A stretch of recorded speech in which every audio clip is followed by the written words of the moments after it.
What if the most advanced aircraft ever built never officially existed? What if the United States government spent billions of dollars designing, testing, and flying machines so classified that even their own pilots were forced to lie about them to their families? You've heard the name, Area 51. but most people think it's a conspiracy theory, a joke, a meme. They're wrong. Because hidden inside the restricted Nevada desert sits the most powerful aviation secret in human history.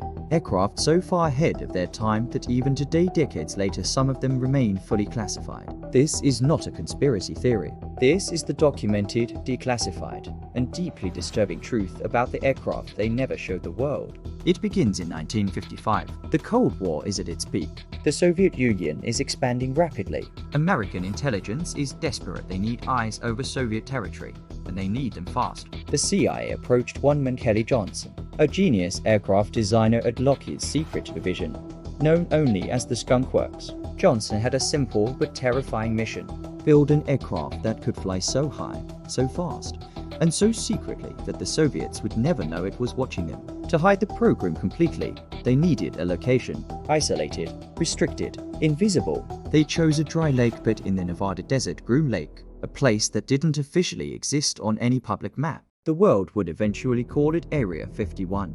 The first aircraft born from Area 51's shadows was the U-2 spy plane. 1955, flying at altitudes above 70,000 feet higher than any Soviet fighter could reach. For years, it photographed Soviet military installations without detection. The U.S.N. government publicly denied its existence. When civilians spotted the strange aircraft in the sky, officials called them weather balloons. The lie worked until it didn't. In 1960, a U-2 piloted by Francis Gary Powers was shot down over Soviet territory. The U.S.N. government was forced into one of the most embarrassing intelligence confessions of the century. But here's what most people don't know. By the time the U-2 was exposed, Lockheed's Skunk Works was already 3 years into building something far more terrifying. They called it OXCART. Publicly, it never existed. The A-12, the direct predecessor to the legendary Senior 71 Blackbird. Flying at Mach 3.2 over 3 times the speed of sound at 90,000 feet. At that altitude, you can see the curvature of the Earth. No missile in existence could catch it. No radar system at the time could reliably track it.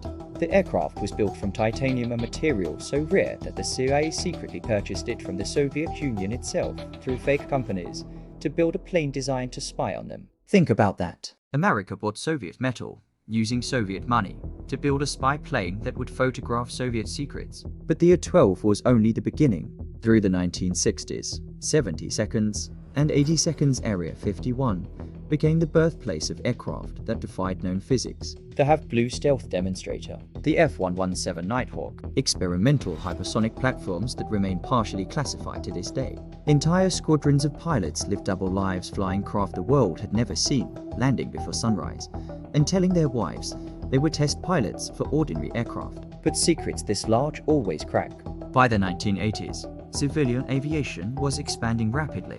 Commercial pilots began reporting strange lights and craft near restricted airspace, moving at speeds no known aircraft could achieve. UFO reports flooded Nevada. The government's response? Silence. Strategic silence. Because the truth was more classified than any alien story. Declassified documents from 1992 later confirmed that over half of all UFO reports in the 1950s and 60s were actually sightings of classified CIA and Air Force aircraft operating out of Area 51. The government chose to let people believe in aliens rather than reveal the real aircraft. That single decision tells you everything about how deep these programs ran. So what do we actually know?